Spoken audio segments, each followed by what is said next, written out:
Alrighty, welcome to Payne Radio Group Community Spotlight. I'm your host, Howard Houchen, and yes, every week we kind of step outside the box of normal programming here on Payne Radio Group with the Community Spotlight, and we cast a spotlight on an event, an individual, a policy, or something that will affect us here, mainly in southeast Oklahoma. Yes, you Texas folks. And us Texas folks, I'm Native Texan. You have your own show. This is ours this week, every Sunday from 9 a.m. And boy, this week, I am very happy to have with us. Now, as you know, the summer primary season is upon us. Last week, we had Joy Hoffmeister, who is running for Oklahoma State Superintendent of Instruction.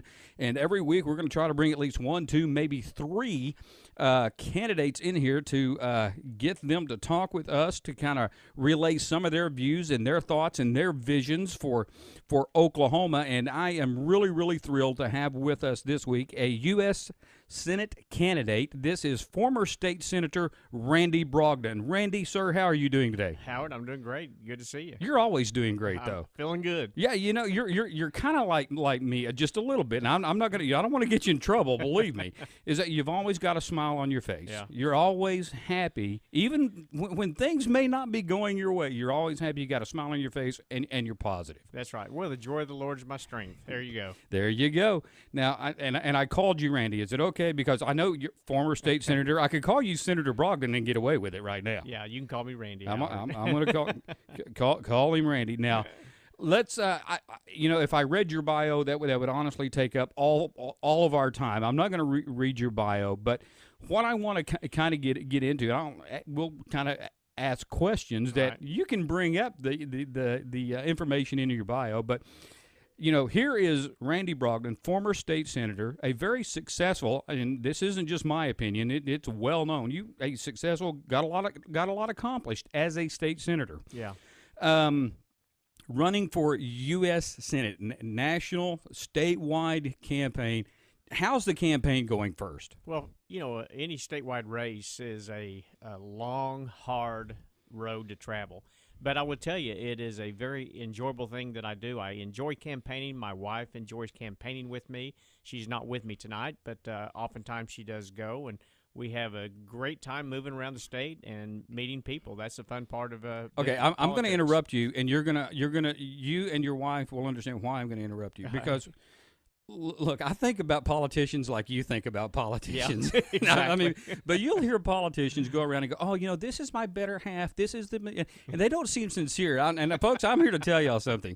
Randy Brogdon's wife, Donna, is great. Yeah, she is a wonderful lady. Y'all two, you know, if my wife goes, "Oh, they're so cute together," but really, Donna is your better half. You freely admit it. She's a wonderful human being. Right. She works as hard as you do, and when she's out on that campaign trail with y'all, it's natural. Yeah. You know what I mean? And she always brings more votes in when she's out on the campaign with me. But I'll tell you what, in this campaign, just like last when I ran for governor, she oftentimes is on the other side of the state. You know, if I'm in Southeast, where she's up in the Northwest. So we tag team this, and oftentimes we do get to travel together. But tonight I'm solo. And you mentioned you like being on the campaign trail, and that's one of the points that I wanted to bring up. Is that, look, how many are running for this seat? There's 7 in this race, and probably 3 relatively well-known candidates. Yeah, and the 3 well-known is T.W. Shannon, former Speaker of the House, right? Current Congressman from District 5, which is James Lankford, Randy Brogdon, I think Kevin Crow. But Randy, T.W., and James are the 3 big names in this. Right. Now, you truly, and I get this sense, and other people get this sense when they meet you. When you talk about grassroots, you know what it means. You understand it, and you really relish the idea of getting out, walking, meeting with the people, talking with the people, sitting at the coffee shop. It's not a political game or a trick with you. You really enjoy that. You would prefer that than to send a glossy mailer or anything that you want to meet with the people. Now, we've got one, and I'm going to, look, folks know that I give my opinion here. Really? And that's just the way it is. We've got, James Langford likes to do it too. TW doesn't like that so much. Yeah. So that's one thing that separate. Talk about how you separate yourself with the other two big names. Well, first of all, my entire public service career, and I truly look at this as public service. I'm not a guy that actually likes politics. I'm a policy guy, but I view myself as a public servant. And even when I served in the state senate, every Friday when we were out of session, my office was at the Panera Bread there in Owasso, and all my constituents knew if they ever wanted to visit with Senator Brogdon, all they had to do is come to the Panera Bread between about 7 o'clock in the morning until 10 o'clock in the morning. That was my office away from the office. So I truly am a man of the people. I'm a grassroots guy. Don't like to hang around the politicians, don't like the politicians, don't like politics, but I realize that I have a responsibility to try and correct a lot of the things that are going wrong in our country and in our state today, and so I am committed to doing that.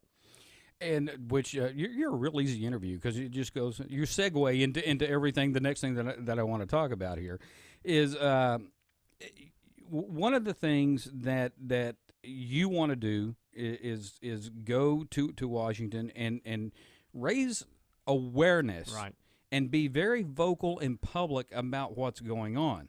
The other candidate doesn't like, James doesn't like really doing that. Yeah. And I'm not sure TW is capable of doing something like that. So this gets to the old, he talks the talk, but does he walk the walk? Yeah.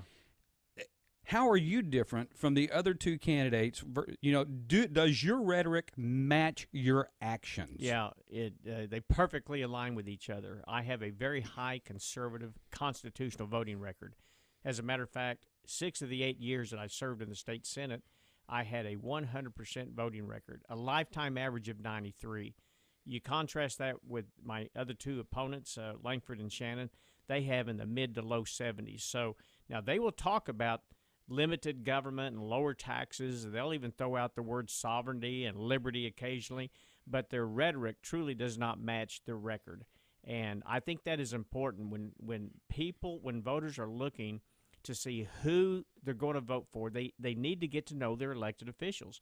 And I know that if Representative Shannon and Langford were here with me today, we would all tell you the exact same thing.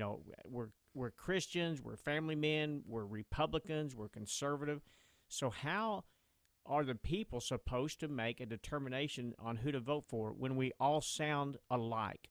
Exactly. Well, what you do is you look at our record, and my record is far superior to theirs, and I'm very proud of it. And that's one thing that I do on this campaign trail. I tell people I'm going to do something tonight that I know the other guys won't do. I'm going to share my voting record with you, but I'm also going to share their voting record with you because they don't do either. You're exactly right. And speaking of voting records now, you're basically speaking to, when this is airing in 5 counties in southeast Oklahoma, and folks in Texas are listening as well. But, you're speaking to folks in southeast Oklahoma. And one thing, this is a very densely populated registered Democrat area. Right. But and I tell folks, I said, that doesn't mean a lot. I'm telling you, our registered Democrats in southeast Oklahoma are more conservative when it comes to philosophy and limited government and wanting to be left alone. They are more conservative than a lot of elected Republicans at the state and federal level when it gets down to it. And what I hear day in and day out is federal government, leave me alone, please. We're private. We're individuals. We, let us expand on our ingenuity and our ability to be free people. Yes, we understand we need help at times, but goodness gracious, leave us alone. And your position and your stance, and you have walked the walk and talked the talk on that issue for years, over a decade. Right. Tell us how you can help us to be free and enjoy the liberty without government interference. Well, I'm a guy that truly understands where my authority comes from as an elected official. It comes from God. Government does not give us our rights. We all have God-given rights of life, liberty, and the pursuit of happiness. That's in the Declaration of Independence. The very next sentence says that government is instituted to secure those rights for us. But Howard, the very government that is supposed to secure those rights have now become a predator upon them. And we need to stand up and push back.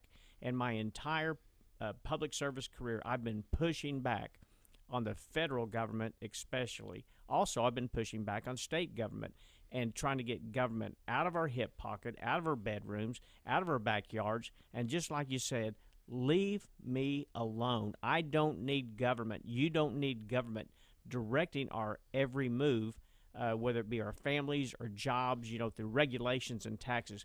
Just get out of the way and let us live this great American dream that has been passed down to us.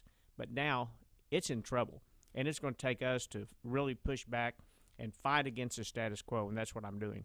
You're exactly right. If you're just tuning in, this is Payne Radio Group Community Spotlight. I'm your host, Howard Houchen, and we are very happy to welcome with us today Oklahoma Senate candidate, United States Senate candidate to fill the seat that Dr. Coburn will be leaving, Mr. Randy Brogdon, former State Senator Randy Brogdon.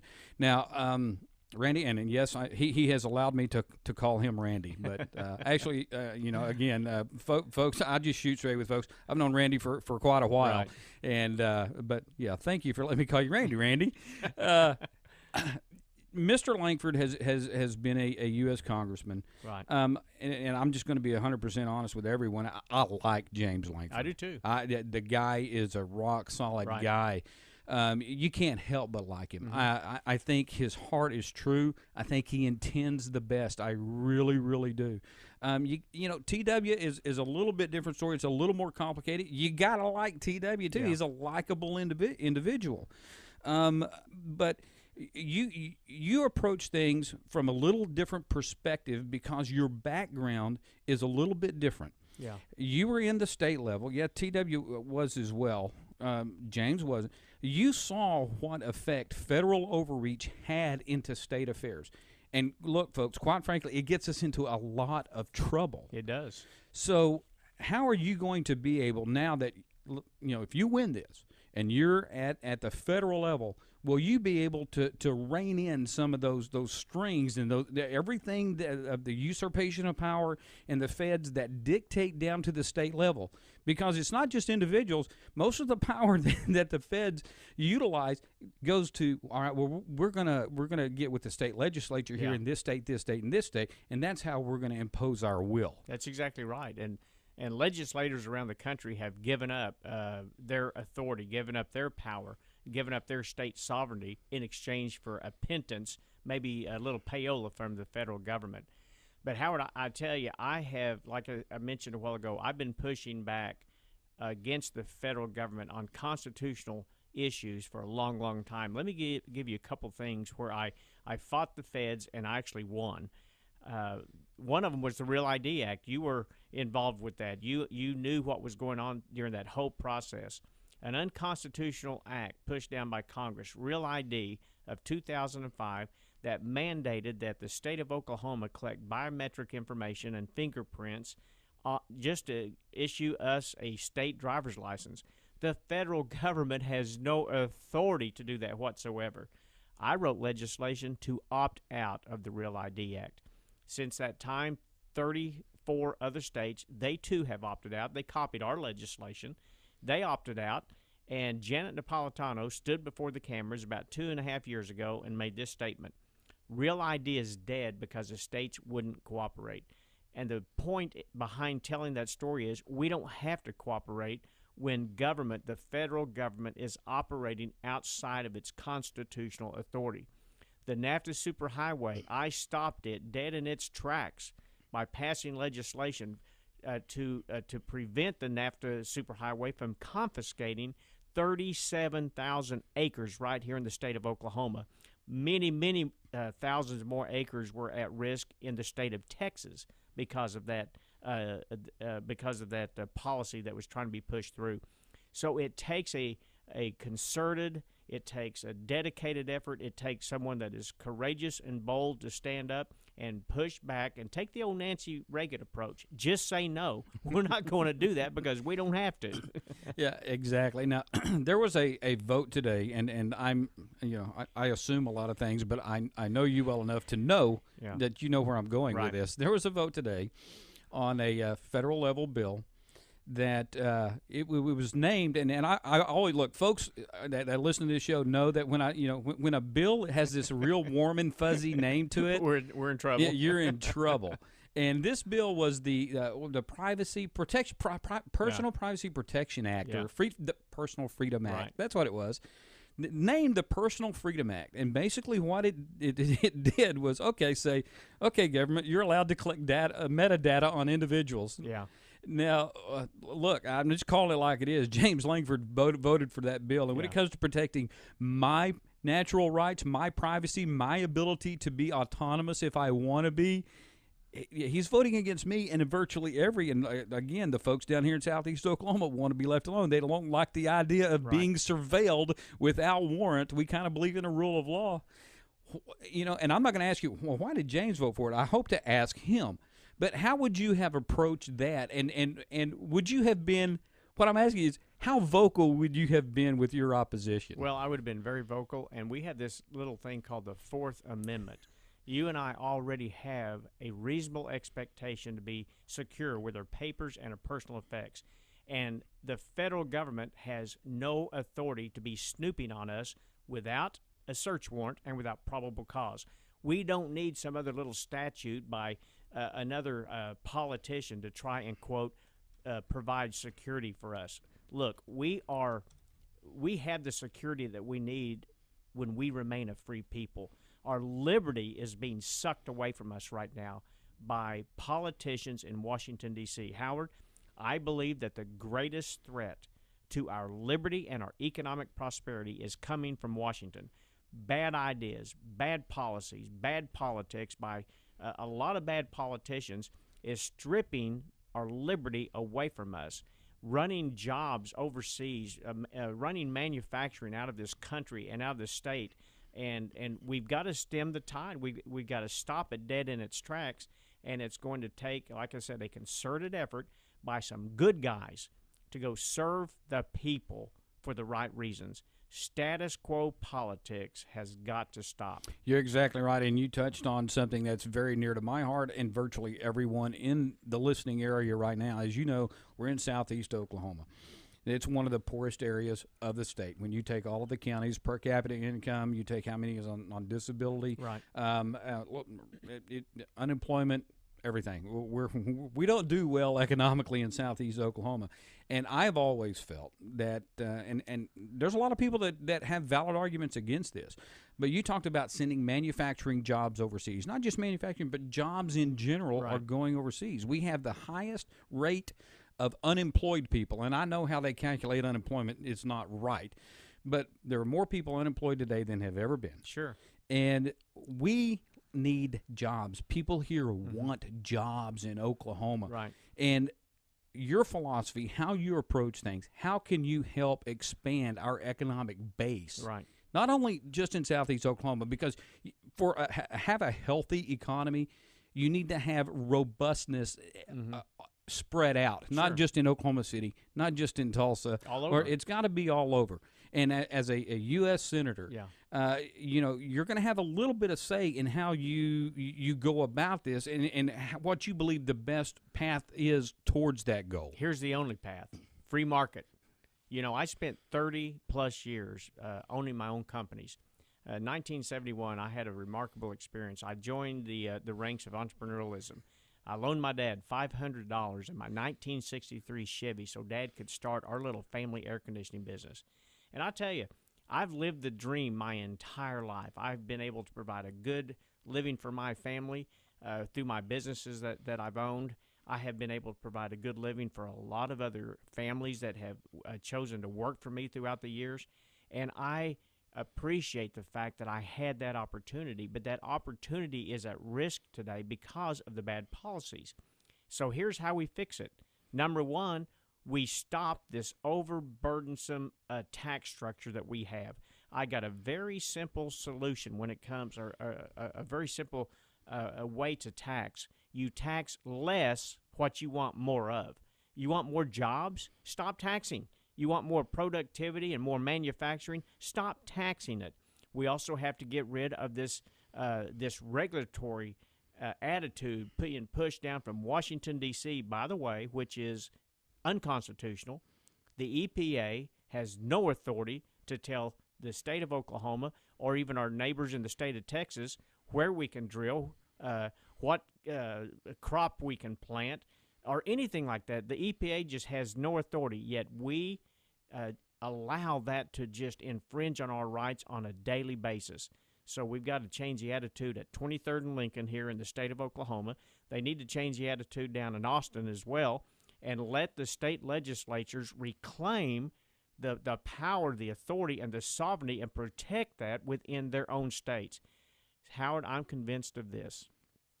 If we are going to reclaim our liberty and restore this American birthright of freedom that's ours, and live the dream once again, we're going to reclaim that in the individual states. Washington, D.C. is so broke. It is so corrupt.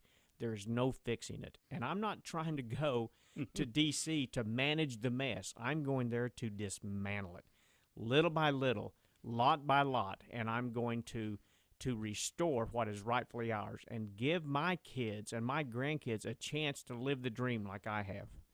And that's a tall order. There's no doubt about that. And there was one word when you were talking about, the states need to pull back from the strings of the federal government. And I know it's tough. They're addicted to it. Yeah. But it's responsibility. Sure. It's the responsibility of the state to do that. That's because right. You're right. It's the only tool that we really have left.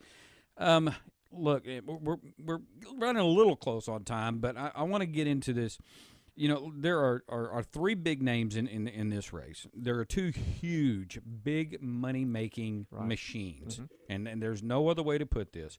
The Langford machine and the Shannon machine have been in top gear, scraping together everything under the sun. Now, there's talk that there's going to be a large televised debate that's going to take place, and I'm not sure where it's supposed to take place, but it's going to be basically televised statewide. Right. They've invited two candidates. Yeah. They didn't invite Randy Brogdon. No, not yet. And which is a bit bizarre because the media shouldn't be in the business of basically censoring who the citizens should be allowed to listen to in a debate. Now, I understand that they're, they claim they're going to be footing the bill, but believe me, they're going to be making money off of advertisement. I understand that. But a three-way race, a three-way debate between Shannon, Brogdon, and Langford would be something that not only people should see, I think that they would get an education from watching that. How's that going?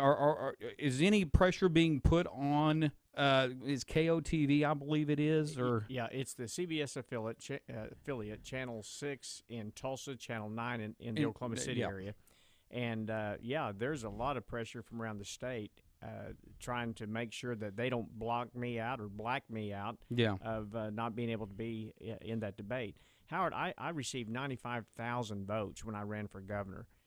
I came in second in a four-way primary. Coming out of the gates, I had 1.5% name ID. Yeah. And I got 40% of the vote against Mary Fallon with 100% name ID. And I was only 4 points away from getting her into a runoff. So I spent $430,000 to do that. She spent upwards of around $2 million. And so I can do a whole lot with a whole lot less. And the reason why is because I am truly a grassroots candidate. I have a network of grassroots scattered around the entire state of Oklahoma that are today very actively working for me, getting my message out and being energized in this campaign for liberty, because that's truly what it is. So the other two candidates, they get secret money in, shadow money, corporations, PACs, where they're not listed. Listen, I am excited about my donors.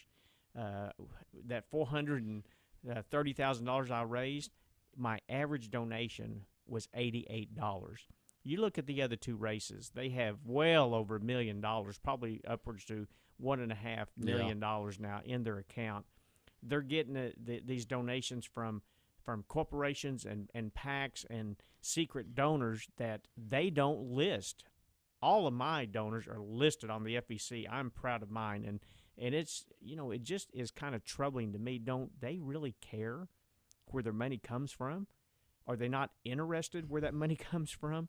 I would be. Yeah, that's an issue that hopefully, if you get elected, we can deal with is this secret money and how influence is bought. Yeah. And there's no other way to put it. Right. It's not illegal. Don't get me wrong, but influence is bought.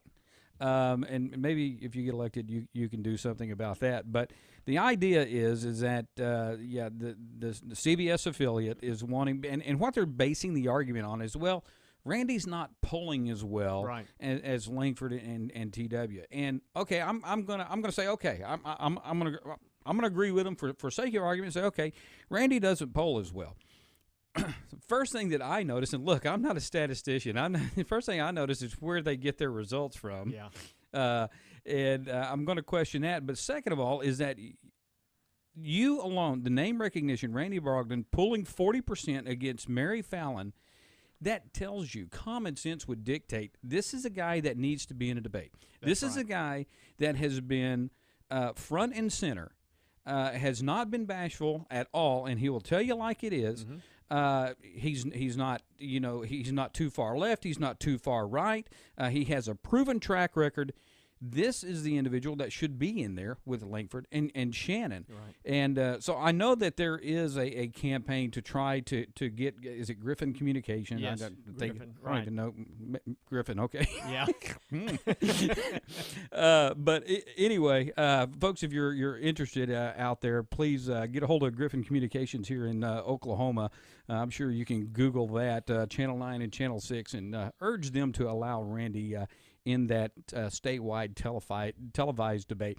I could go on, and I'm going to give you 4 minutes here to tell us how we can help Randy Brogdon. Tell us how we can learn more about Randy Brogdon. You're on a whistle stop. What's that tour now? Won't Back Down tour. Won't Back Down tour. We've got a couple of those. We're going to be in the northeast part of the state this Saturday. We're coming down the southeast part of the state next Saturday. Yep. And, and I won't back down. I have been a fighter my entire public service career because I think we do need some fighters up in Washington, D.C. So, I said it a while ago. My greatest concern is that we are being threatened by the federal government at so many different levels, and that threat's got to stop because it's destroying our economic future. $17 trillion of debt. Now, let me tell your listeners that Representative Langford voted 3 times to raise that debt limit to the tune of $4.5 trillion. That doesn't sound like a small government guy to me, even though he says he's small government. T.W. Shannon, he says he's small government, yet he raised the budget last year as Speaker of the House $300 million. In the last 3 years, he voted to raise the state budget almost a $1 billion total. That's not small government. I believe in limited, efficient government. I believe in the power, the genius, and the creativity of the individual right here in Oklahoma to solve our problems. Stop relying on what Washington, D.C. is going to do for us, because I can tell you they're doing it to us. You're exactly right. Now, what's the website? What's the campaign website? RandyBrogdon.com. And for all the youngsters in your audience, they can follow me on Twitter and Facebook as well. Now, you Facebook. Come on. We're young. Thank you very much. Yeah, Twitter and Facebook. You can go to randybrogdon.com. You can get all those links. And I tell you what, I want to thank you for being with us here in Southeast Oklahoma. You bet. You're always it's great to see you anytime. Yeah. We usually have a big laugh, but you're again next week. I think you're going to continue that Dope Back Down's Whistle Stop tour. You should be coming through here, Hugo, again. I believe. I think so. Next week, next Saturday. Hopefully that's it. We'll try to get some information out that. But Randy, thank you so much for being with us here on Payne Radio Group Community Spotlight. And folks, that was U.S. Senate candidate Randy Brogdon right here in